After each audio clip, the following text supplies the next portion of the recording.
Hello friends. अभी हाल ही में राज्यसभा के जो इलेक्शन संपन्न हुए हैं उसमें आपने न्यूज में सुना होगा कि उत्तर प्रदेश, हिमाचल प्रदेश और कर्नाटक में क्रॉस वोटिंग की घटना सामने आई है, जहां उत्तर प्रदेश में समाजवादी पार्टी के सदस्यों ने बीजेपी के पक्ष में वोट किया, वहीं हिमाचल प्रदेश में कांग्रेस के कुछ सदस्यों ने बीजेपी के पक्ष में वोट किया, वहीं कर्नाटक में बीजेपी के एक सदस्य ने कांग्रेस के फेवर में वोट किया। अब सवाल उठता है कि क्या राज्यसभा की जो सदस्यता के लिए चुनाव होता है उसमें व्हिप या 10th जो शेड्यूल है, एंटी डिफेक्शन रूल लागू होता है या नहीं होता है।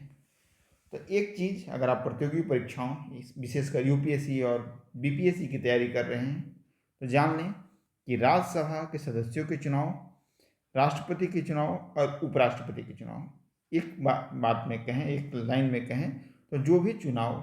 इलेक्शन कमीशन ऑफ इंडिया के द्वारा संपन्न कराए जाते हैं जिससे सरकार की स्टेबिलिटी पे कोई खतरा नहीं होता है, वैसे चुनावों में व्हिप या एंटी डिफेक्शन रूल लागू नहीं होता है।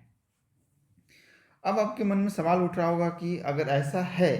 तो हिमाचल प्रदेश के जिन कांग्रेस के सदस्यों ने बीजेपी के फेवर में वोटिंग की थी उनकी सदस्यता वहाँ के स्पीकर के द्वारा क्यों समाप्त कर दी गई।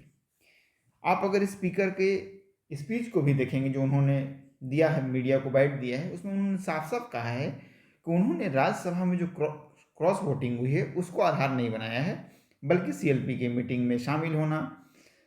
सीएलपी की मीटिंग में शामिल नहीं होना,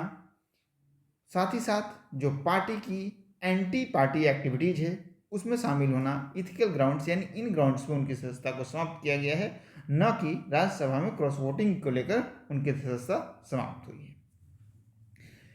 एक चीज़ आपको पता होना चाहिए कि इसको लेकर जो स्पीकर होते हैं उनके पास बहुत सारे विशेषाधिकार हैं, किंतु आपको एक कॉम्पिटिटिव एग्जाम के लिए एक चीज़ याद रखनी है कि व्हिप की प्रक्रिया राष्ट्रपति, उपराष्ट्रपति और राज्यसभा के सदस्यों के निर्वाचन पर लागू नहीं होती है। अब दूसरा सवाल उठता है कि सर राज्यसभा के एक सदस्य को चुने जाने के लिए कितने एमएलए की आवश्यकता होती है। उसके लिए एक फार्मूला है कि नंबर ऑफ एमएलए जो स्टेट के, मान लो कि यूपी है तो 403 वैकेंसीज कितनी थी इस बार उत्तर प्रदेश में, 10 वैकेंसी थी, तो बाई 10 अब +1 और टोटल का +1। इसमें जो नंबर आता है, मान लो कि अगर इस आंकड़े को आप सिंप्लीफाई करोगे तो 37 पॉइंट समथिंग आता है, 37.9 भी रहेगा तब भी आपको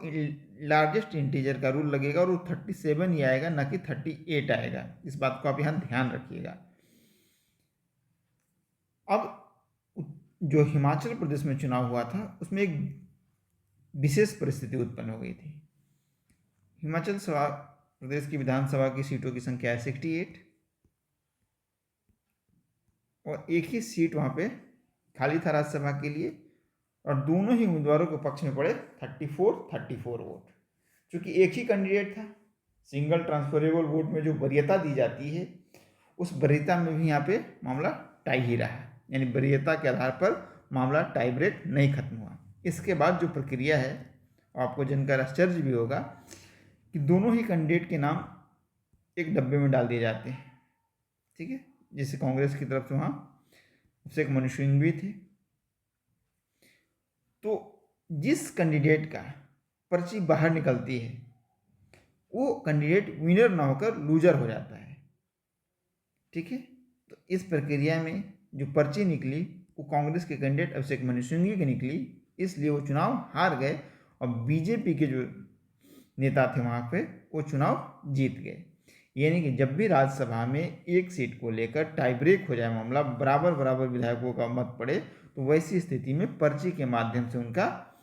फैसला होता है। और ये भी फैसला थोड़ा उल्टा होता है कि जिसकी पर्ची निकल जाती है वो विजेता ना होकर वो पराजित घोषित हो जाता है। एक चीज और ही पे आपका क्लियर कर देता हूं कि यदि कोई सदस्य पार्टी विरुद्ध गतिविधि करता है किंतु पार्टी से इस्तीफा नहीं देता है, ठीक है, रिजाइन नहीं करता है, और पार्टी उसको पार्टी एंटी एक्टिविटीज के कारण निष्कासित कर देती है, तो वैसी स्थिति में उस मेंबर की सदस्यता नहीं जाती है तुरंत, और उसका जो स्टेटस होता है उस मेंबर का वो अनअटैच्ड कैंडिडेट के रूप में रहता है। Unattached candidate. यानी कि जब ही अगर इस कैंडिडेट ने किसी भी अदर पार्टी की मेंबरशिप ज्वाइन कर ली, उसकी सदस्यता क्या हो जाएगी, समाप्त हो जाएगी, उस पर एंटी डिफेक्शन रूल लागू हो जाएगा। किंतु पार्टी ने निष्कासित किया है, उस व्यक्ति ने किसी भी पॉलिटिकल पार्टी को ज्वाइन नहीं किया है जब तक, तब तक अनअटैच्ड मेंबर के रूप में उसकी सदस्यता बनी रहती है। तो ये रही कुछ टेक्निकल बातें। अगर इस तरीके के और भी आप वीडियोस देखना चाहते हैं तो हमारे चैनल को लाइक करें इस वीडियो को और चैनल को सब्सक्राइब करें। धन्यवाद।